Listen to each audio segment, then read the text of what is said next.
Thank you, Miriam. So we'll quickly jump into today's discussion on, we first of all, I just want to know, like, how many of you are an entrepreneur and who want just starting a business or about to start? Uh, can you just type it in your chat box? Just for my understanding, so that we can discuss and be interactive while the session is on. Thank you. Any entrepreneurs here? Any businessmen, women?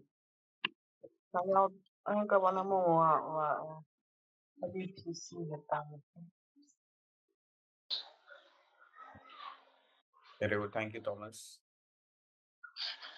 Very good. So, what we'll do here is, we all are in, learning is a lifelong journey.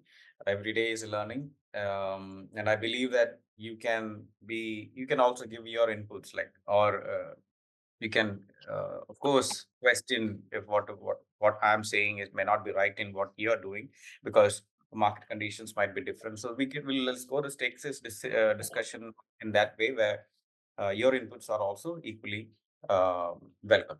Okay, so I'll just share my screen and start the webinar. All right, as I said, my name is Baby Phillips. And we are about to start off a small webinar focusing on entrepreneurs who are trying to build a brand and gain a name in in the market and penetrate into your respective areas of like to sell, or it could be sales, it could be a service, or it could be goods as well. So the agenda of this meeting, of this webinar, would be 5 points, especially, defining a brand and a customer persona. We'll talk a little bit on that, and then what are the channels that you want to use for marketing, and how data is going to help you. We'll discuss that through, and a balance between customer acquisition, as well as retention, and which is applicable in all the domains. And of course, finally, how a partnership or a collaboration can help you to create a growth marketing strategy. Before we start, I just want to give you an example of what is a growth marketing. What's the difference between the conventional marketing strategy and growth marketing? So, growth marketing focuses more on a loyalty, not just okay, we buy a product and then forget the customer. No, not that. Uh, it was more into creating an advocacy among the customers so that they talk for you. So it's not just, even if you're buying a very maybe a $10 thing also, engaging with the customer so that they come back and buy from us, which is called a growth marketing. So that this will be a consistent and organic way of increasing your sales. Okay. Um, any questions? You can just raise your hand in the chat, and then I'll combine it. Before I take you through, I'll just run through a small video so that can you see my screen, or is it just the PowerPoint you're seeing? Can you see my video screen, Emma? Can you see my screen? So it's just a flyer defining your brand and audience. It's not Okay, a fine. video. Okay. Study of Apple. Apple is one of the most successful companies in the technology industry, and its products, such as the iPhone and MacBook, have become iconic around the world. In this video, we will examine some of the key points covered in Apple's case study and discuss how the company has been able to achieve and maintain its success. Design and innovation. One of the core strengths of Apple is its focus on design and innovation. Apple's products are known for their sleek, modern designs and user-friendly interfaces. In its case study, Apple found to contribute significantly to its success. The company invests heavily in research and development to create products that stand out in the market. Apple's commitment to design and innovation has resulted in a loyal customer base that is willing to pay a premium for its products. Apple's design and innovation philosophy can be traced back to its co-founder, Steve Jobs. Jobs was known for his obsession with design and his insistence on simplicity and ease of use. He once famously said, "Design is not just what it looks like and feels like. Design is how it works." This philosophy has been ingrained in Apple's culture and has contributed to the company's success in the technology industry. Marketing and branding.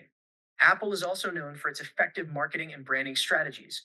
The company has created a unique brand image that has become recognizable worldwide. In its case study, Apple's marketing campaigns have been found to create a connection with its customers by emphasizing the features and benefits of its products.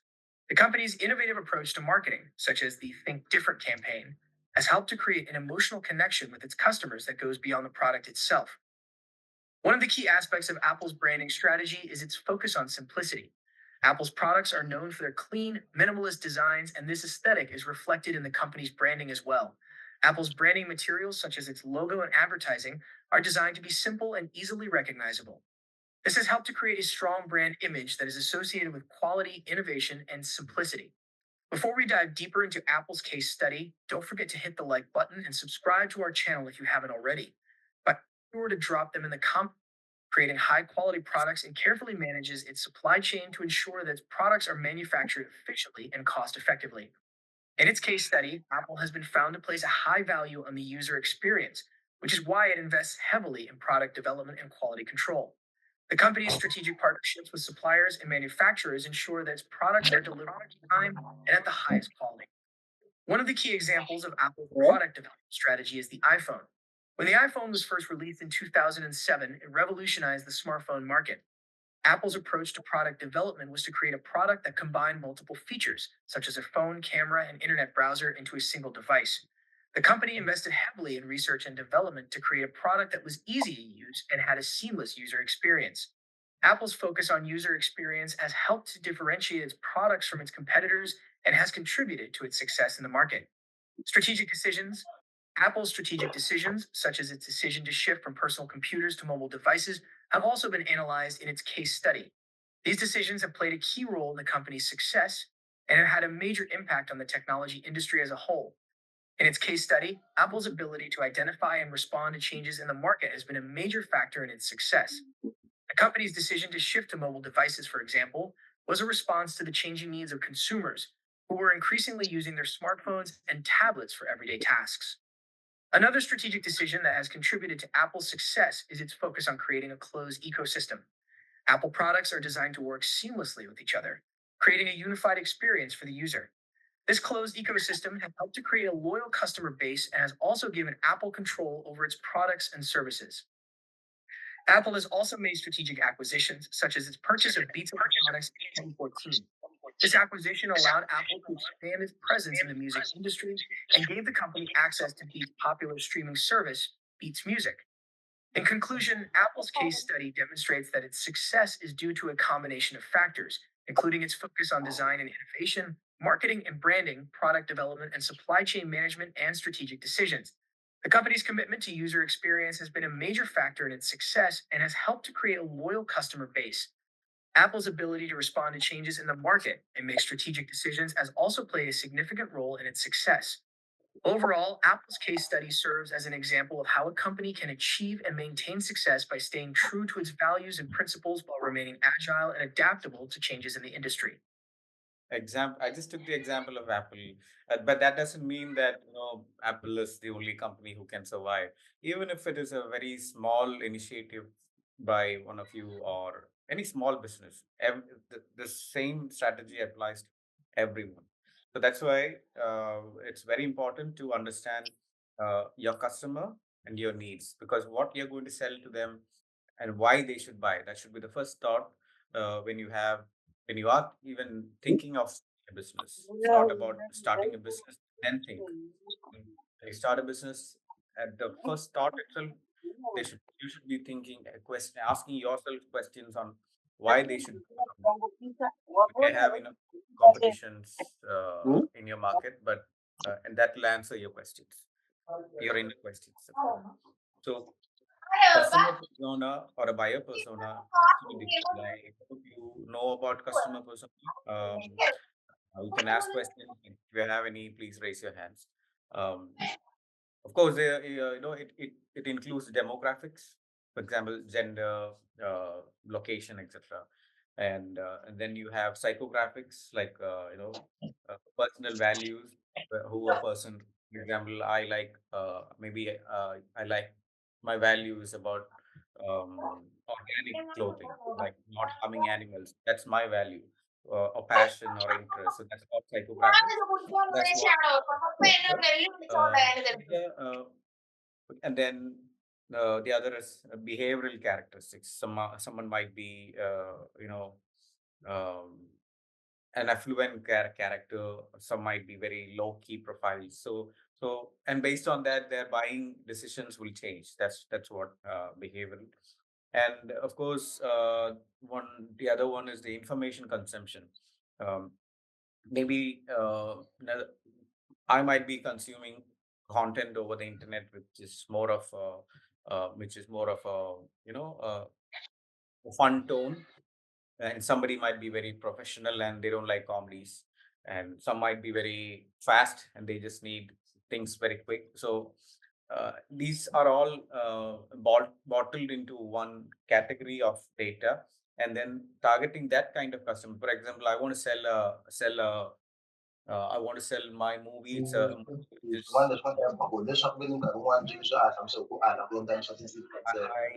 I produced a movie which is more of a.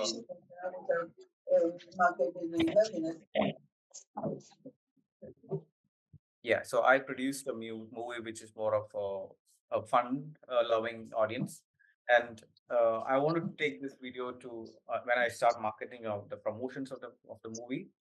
I'll be able to speak to that particular audience who are more of a fun loving audience.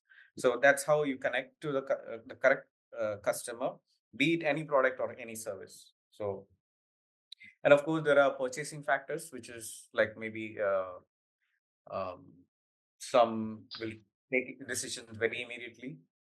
Some will give two times, three times, and they might just end up in not buying.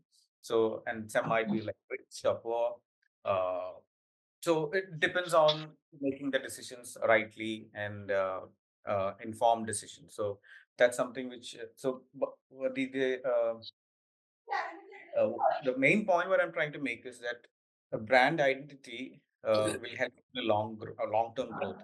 For example, my great grandfather would have introduced maybe a shower gel to our house, okay, and then after that maybe his son took it into this family, and then the son's son. So it's like when you start creating a brand, think like this, that this has to go for generations to come, and creating a brand loyalty will definitely increase an organic growth, and you don't have to pay for advertisements or anything. If your customers are loyal, and they'll start advocating for you, and like I said, generations will pass on if you have your trust from your customers. That's why defining the persona before even you start thinking about a company or a business is something which you have to give it a thought, a deep thought. Any questions here on how a buyer persona can be identified?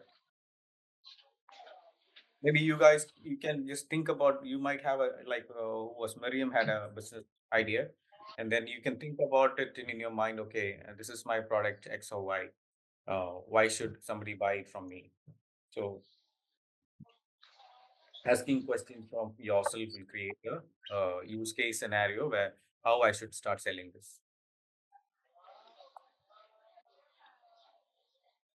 Okay. The next is like I'll do one thing.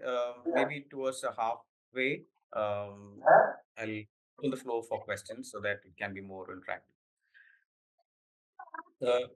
Hope you all know about marketing. Um, Marketing channels are different ways. Like it could be TV, print, internet, radio, SMS, phone. A lot of channels are there, and choosing the right marketing channel is a very key to your growth. Um, like I said, if you see the first, if you look at the first part, like demand generation, demand generation is actually, bringing in high quality leads that can immediately go for a service, like for a sale.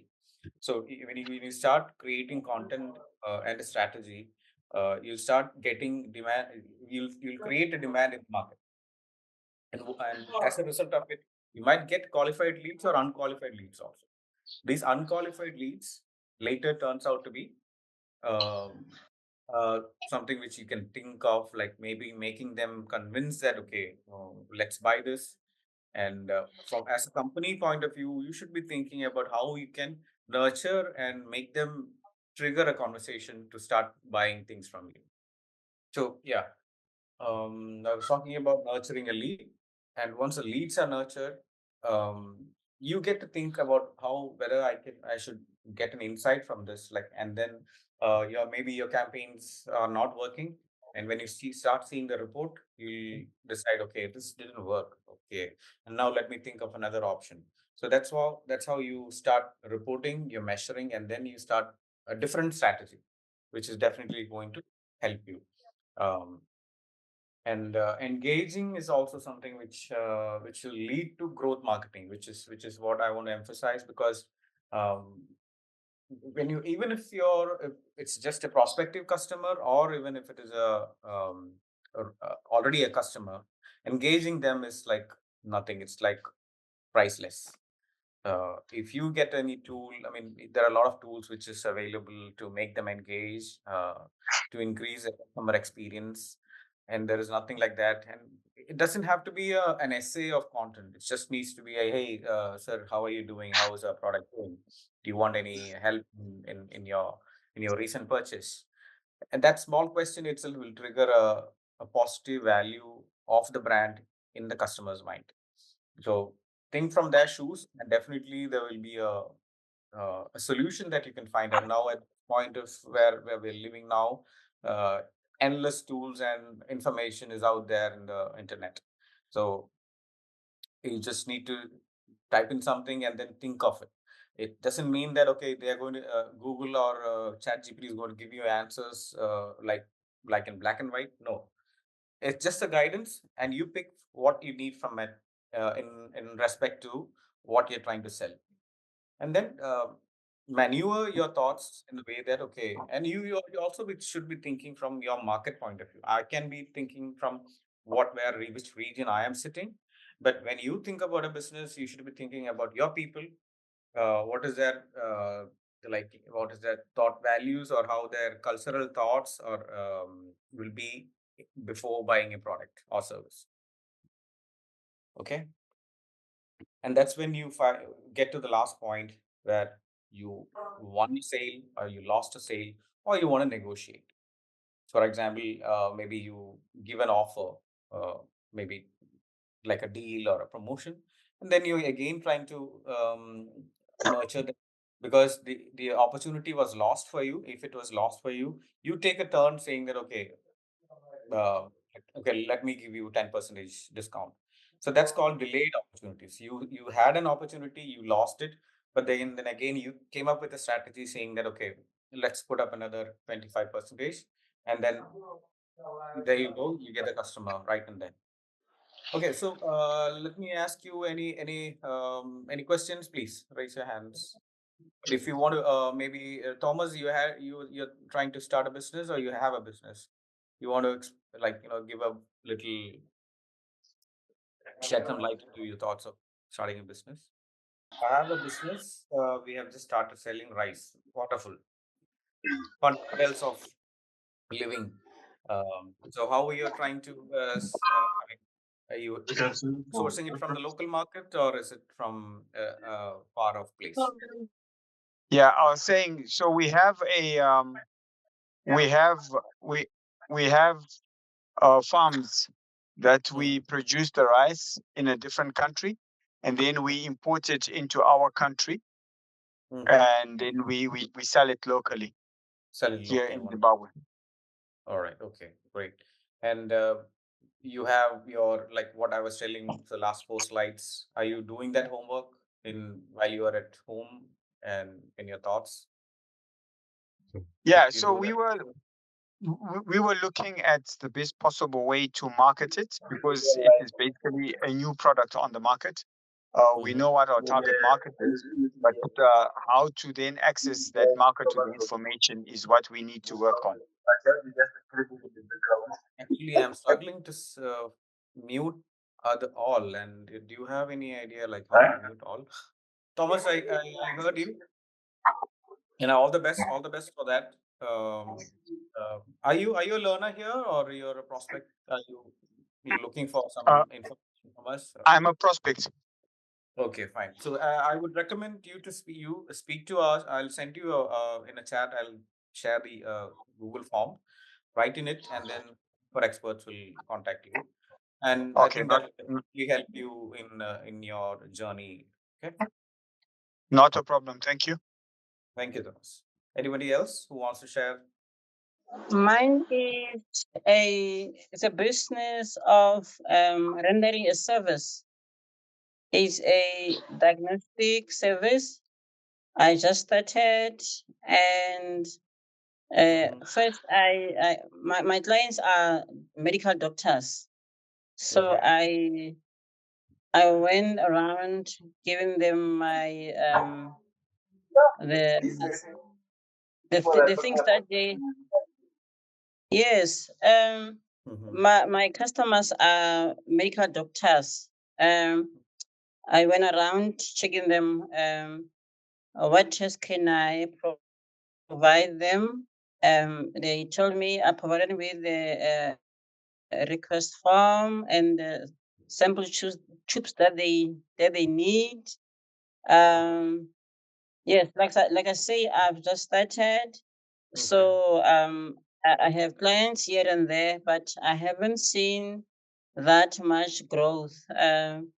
Maybe like you said, when things are not working, I have to look at other strategies. But Mhm. I am there at the moment. I haven't seen any um, the growth that I desire. Very good. I think you have a very good plan in your mind, and all the best for that. Keep working. Nothing is impossible. I think you can reach heights. Okay, so we'll Thank you. thank you, Miriam, for your words. We'll continue our presentation. If anybody else want to have a word, just put it in the chat. I'll take it up. Thank you. Okay, so data. I know you all knows what how our data is going to shake the world in the coming years. Okay, this is going to be like a disruption of data everywhere and anywhere, and something which is like cannot even uh, foresee how data is going to help all of us. Okay. This is a basic thing which you are seeing here on the screen, which is like customer acquisition cost. It doesn't mean that okay your it doesn't mean that it is ad spent money, or it doesn't mean that okay you're spending some money for a tool. It could be anything. You're making a simple phone call to a customer, and then that lasted for 10 minutes. That's also a customer acquisition cost. And if you want to take to calculate the customer acquisition cost on a regular basis is something which you have to be very vital, because it's just like how you check your body's blood works and how it is working. And if you have to correct something, that's exactly I mean, without any delay, you get to know that okay, I'm going into profit or I'm going into loss, or this doesn't make any sense what I'm doing. For example, if your the cost of your Thomas, your cost of your rice 1 kg is maybe $100. Just giving an example, and you already spent $1,000 in acquisition. And if this doesn't match, if you're seeing okay, my cost per acquisition is $1,500, you should stop it there. It doesn't make any sense. And then rework on your strategies. So that's the reason why this should be always under radar. And when it comes to some service industries, the second line that you're seeing here, second image that you're seeing is called value of lifetime value. some of your, maybe for example, if it's an insurance company, if it's an insurance company and you have a client or a customer who has got some inner conditions already, and he's taking claims every month or every 6 months, he's taking a claim, and that becomes a non-profitable customer for that insurance company. That's why that risk of 20% is kind of a non-profitable customers. This is I cannot take any other example, but insurance is the best example for you to consider as, which is non-profitable. 20% of your customers might be risky. So mitigating that in order to mitigate that risk and gain profit from other customers, you have to build a lifetime value from a customer. So if you have that chart in your mind, okay, now if you have a dashboard of data in your CRM, you will get to see that, okay, this 60% is the cream of my customers, and I shouldn't be leaving them alone. I should keep nurturing them, engage them, give them additional offers, uh, whatever you can give, to keep them like at gold, as good as gold. That's why if you have to keep these key data like customer acquisition cost, lifetime value, conversion rate, etc., will help you, test and adjust your strategies without you going into loss of because since see the whole point of this discussion is growth marketing for startups. Startups, if you talk about startups, you're not at a point where you have enough disposable income to start trying anything and everything. No, it doesn't work that way. You have to be very focused. And if something is not working, just stop it there and rethink and repropose the ideas. And then only when we can, we can think into um, a long-term growth. So yes, data is something which you have in your hands, but sometimes you don't work on it. Okay, that's something which we all forget to do. So that we have to be very careful with the data, and that's going to be a gold in your hands, and it helps in taking your decisions. Going ahead, like you know how a customer acquisition versus retention works.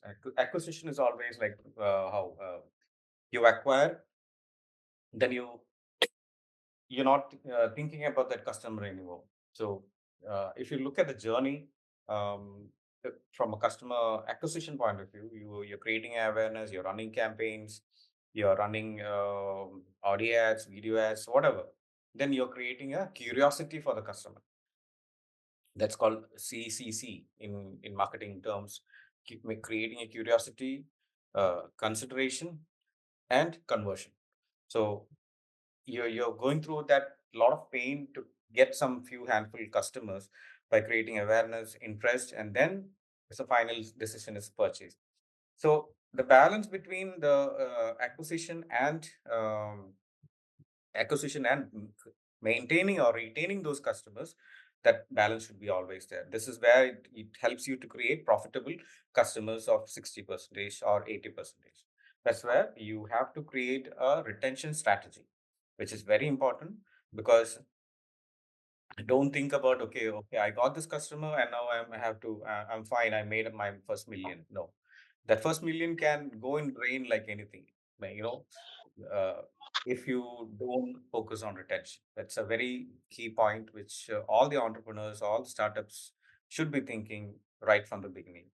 And the benefit of doing this way is, you're going to get a advocacy from the customers. They'll talk for you. You don't have to do any ads or campaigns. At some point when it break even, your cost acquisition rate will go down, and you will see a beautiful spike in graph going up, because they are talking for you. They're doing the work. They're doing the marketing and sales work for you by word of mouth, goodwill, etc. So if you take examples of how you can do that, is could be yes, Ephraim, please go ahead. Retaining a customer on the long run is sometimes it's like a very easy job if you have a proper design in place. For example, you have a tool where you have an automation.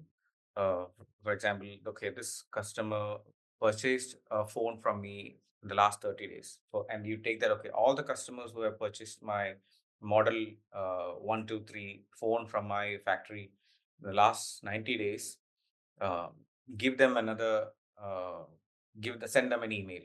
Okay, send them a WhatsApp message so that these 90 days of customers uh, might be going through problems of the purchase. Some might be happy, so you're listening to them. Some might be coming back and saying that, okay, I have this problem, how can I fix it? And then your research team will listen to it. The product will be developed without an issue in the next version. So this is all, it's all about advocacy, uh, saying that, okay, oh, I got this email from so and so company where I purchased my phone. Now they, without even asking, they are coming back to me saying that, okay, we'll get it fixed. How good that would be, you know. It's just like a priceless moment for you, all of you. um, So that's you can run, like, loyalty programs or feedback programs. A lot of strategies are there, and I think you would have tried some equations on yourself. Whoever have tried to trying to set up a company. And the final point which I would make is that how we can scale through even further through partnerships and collaborations. Partnership is like you know it's not just a, expansion into other markets or other places where you cannot reach, but it's also by building a relationship between a same thought, same I mean, a person or a company who has the same thought, but he's not into your business, but they can mutually a win-win situation. And so that, you're aligning your thoughts to that company's thought on the basis of an agreement, like okay, you are getting into an agreement. Okay, now you take, we are the um, provider, and you become the middleman and sell it for us, and they get a commission for it. And you're also gaining. What your gain is as a company, your gain is your brand is going beyond the borders without any further expansion. Like, you don't have to put an office in that country. It's just the trust that you have to build within the partner and keep them in a very nice in terms of financially, as well as company to company relationship also has to be clean and transparent, which is going to give you multiple n times of returns, reputation, and of course you will be sharing resources, and they might have innovative ideas that even you wouldn't have thought about, because that market would be another country, and your partner will sometimes give you ideas. Okay, hey boss, in this side of this world it doesn't work like that. Okay, you take up this idea and try to run it, you'll get more business. So that's the importance of how business or can be influential for our partners. Um, of course, joint marketing campaigns also can be done. You have seen, like, two logos and under one ad, uh, which is kind of a partnership. So you're extending your hand or reach to other customers, um, thereby increasing everybody's stake in the company. So this is about partnership, which is actually one other area of scaling. Um, just to give you some, some insights, there are a lot of websites and communities around in the internet where growth hackers. I just want to share with you, which is a community of business owners, startups, a lot of from different domains. You can sign up with them. I think it's free. Initially, it was free. I'm not sure. Sorry, but you should explore the site and see if there are this will help. Like, for example, you're stuck in a situation where you don't know what to do, and it can be as discreet as possible if you want, and then start sharing your concerns. You will definitely get some answers. And, Infuse is another demand generation tool where It will help you in marketing research, and giving you proper leads. I think it's a bit that's a paid agency. I don't know, but I'm saying that there are a lot of tools to start thinking about how proper market research can be done. Answers for your questions can be easily available. Okay, now we are on the 50th minute. 5 minutes we leave the floor open. I'll just mute myself,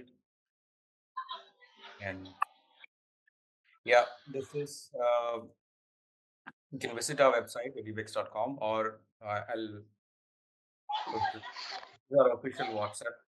Uh, WhatsApp you can How to improve the marketing strategies in the rural? You know, like mhm, I'm live in the rural, and I'm providing security services, security services in the sense like cyber like security, regarding security. yes, Okay.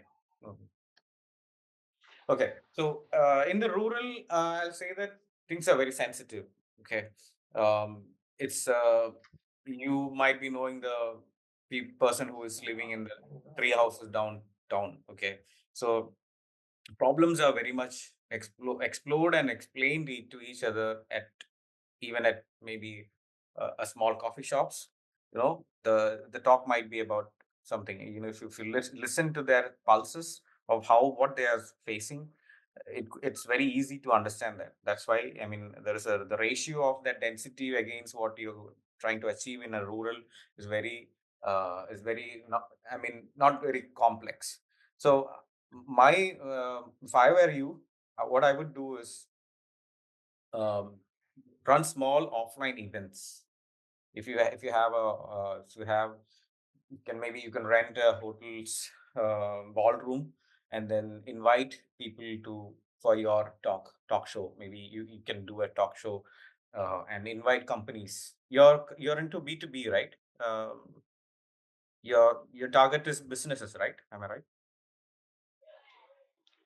yes, Yeah. So invite the businesses around that place in the local area, and then let them come and you know give them a takeaway also. For example, if you uh, maybe some small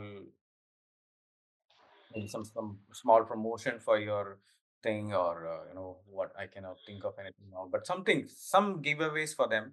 And then the topic also should be very compelling, which is kind of a solution, which is kind of a problem that the rural area is facing, and you're trying to address that solution, and you will get the correct decision makers coming to your way to the ball the hotel room, and then you are giving them answers. Can you be the lead? But there will be a small expense that you will have to bear.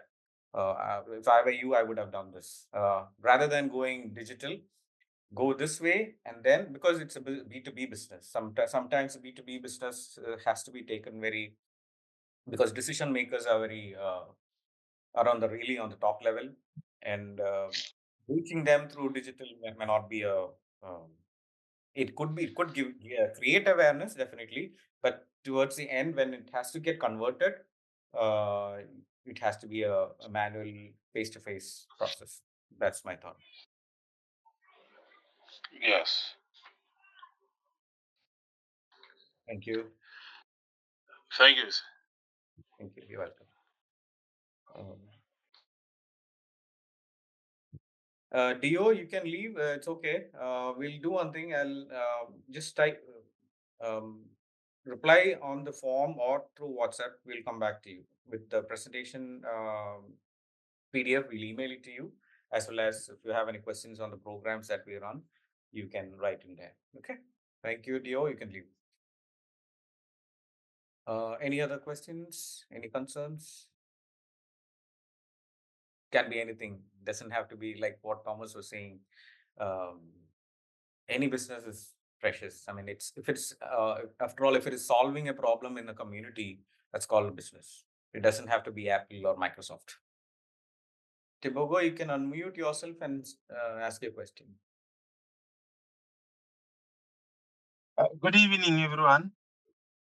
Thanks Hi, for the hi. invite. Thanks for the invite to this webinar. I'm Yes. running a small business here in country where I'm selling network boosters. Uh, my target market is home and offices and even the industrial. Because there are some places where the network coverage is very poor at times.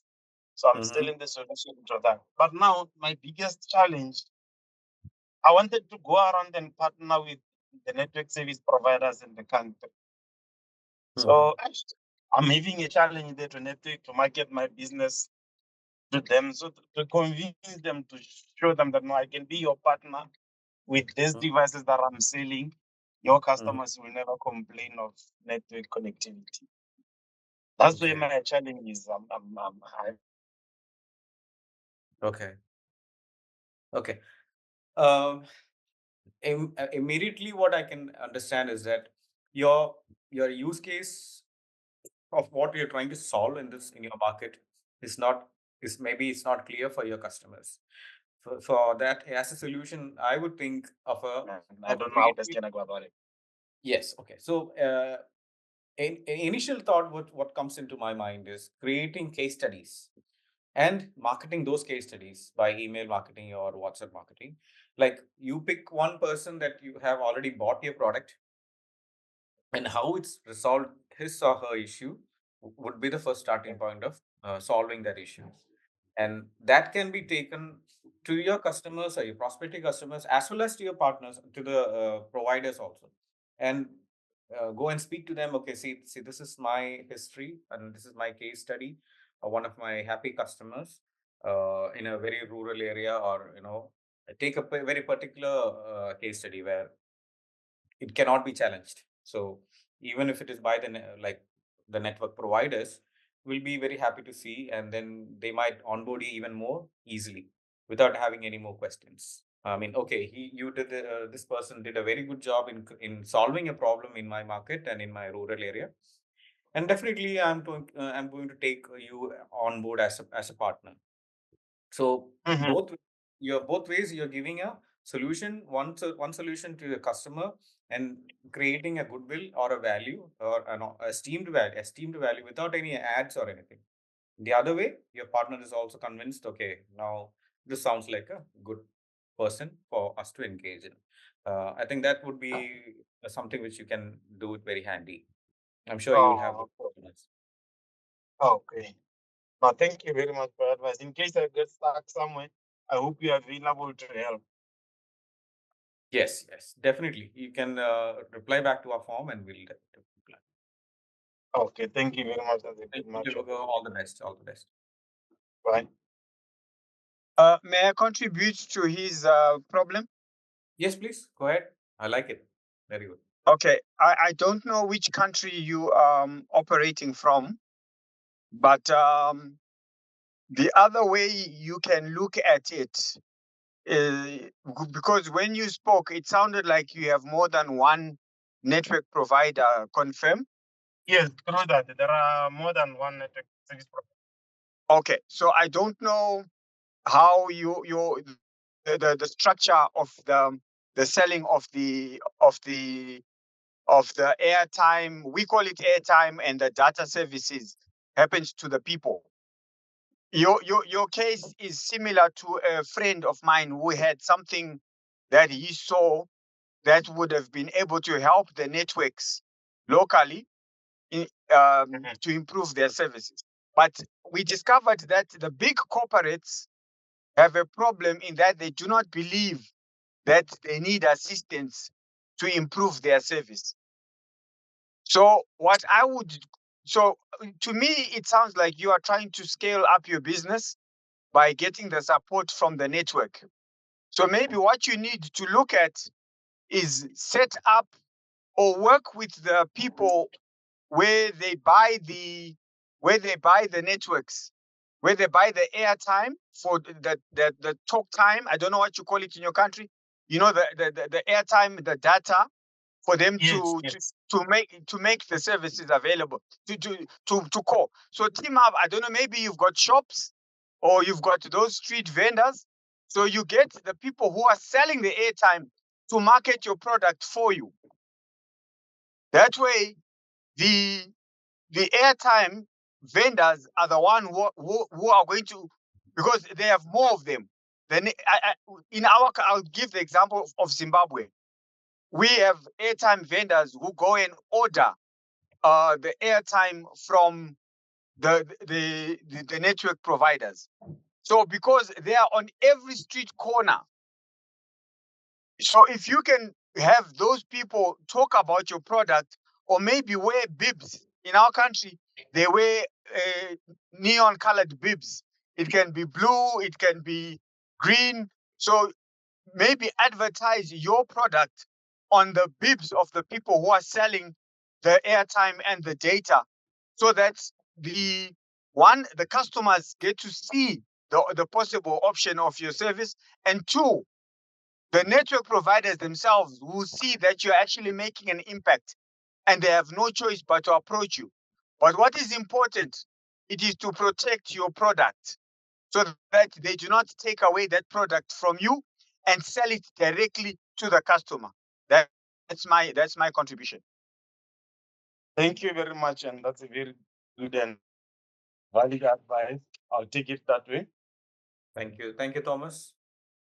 Any other questions? We can wait for a couple of minutes and then we'll wind up the session. It's been 1 hour and I don't want everyone to be hold on. Yeah, thank you, Thomas. And any other questions? Please feel free. Just it could be any complex or it could be anything which is very light. Don't feel that okay, my question is not relevant. Any other women entrepreneurs? Okay, so I recommend to fill in that form that I've sent you, or you can also do a WhatsApp for any questions. You can direct my name, and then if you want to speak to me, my team will direct a question to you. My name I'll also put here. I think I missed Samuel. You have a milling business. Do you want to just talk few words on that? Oh yes, let me share. I've got a small milling business that is in the raw areas in Zimbabwe, and place is most of the time it's affected by drought. So I would like to grow this business to make sure that I supply some shops with milling meal all year round. But I will be facing some challenges with some big companies. But then the good thing is these companies normally they operate from the capital city. So I just wanted to know how best can I do my marketing so that I can penetrate the raw areas more easily, and then provide the milling meal maybe at a cheaper price than the products supplied by the main actors from the cities. So your product is in the milling business. You're selling machines, milling machine. No, it's I will be milling grain as a final product for use. Milling grain, okay. Yes, like maize milling machines, maize milling business. So you're taking your suppliers are from the capital, right? Yeah, those I'm competing with, they are from the capital, from capital city, from town. Okay, so you thinking that since you are not in the capital, you are missing something. That's what you thought. No, I now want to penetrate the raw areas where I am. Okay. What was your? I'm sorry, I'm asking too much questions. Maybe that will give us an answer. What was your strategy in the cities or in the capital when you penetrated there? In the city, I had no strategy to penetrate the city, but maybe in the long run, I might also try to find a strategy on how I can penetrate the city, operating from a raw area. Raw area means rural. Okay, rural area. Okay, fine. Okay. Yes. Okay. Rural again. I will just tell the same thing. Like I was telling to Thomas. I can. Have you run events? Strategic events? Not yet. I think you should start thinking about that because I have been convinced from my side. Like you don't have to run your own events, but look for networking events in your area, and Mm. then just go as a delegate or put a stall, put an exhibition stand there. I Ah, think that could be something which you have. I'm sure that you have done all the other things, but uh, being a delegate or a speaker in one of those events could be even could be another a good idea for to do. okay, okay. Yeah, I think this one sounds good. This one sounds good. This strategy Okay, sounds. just Uh, try it. Let's see, and let us know. And all the best. Thank you. Okay. Thanks a lot. Ah, You're welcome. okay. Okay, Miriam, I think you have. May I be excused, please? So you want to talk something or you want to leave? That's what I don't understand that. Anyway, let us know. You can unmute yourself and ask a question if you have anybody. We'll just wait for 1 more minute and then we'll wind up. Okay, so I take the silence as a nod. You don't have any questions. I'm taking it as a sign, and then thank you everyone for whoever have joined and who somebody who have missed out. Please, if one of your friends wanted to know about our company, what programs or entrepreneurial focus that we're doing, feel free to share the same thing with them as well. And all the best for your businesses and the future ventures. We'll see you soon. Take care. Good night. Thank you. Bye. Bye.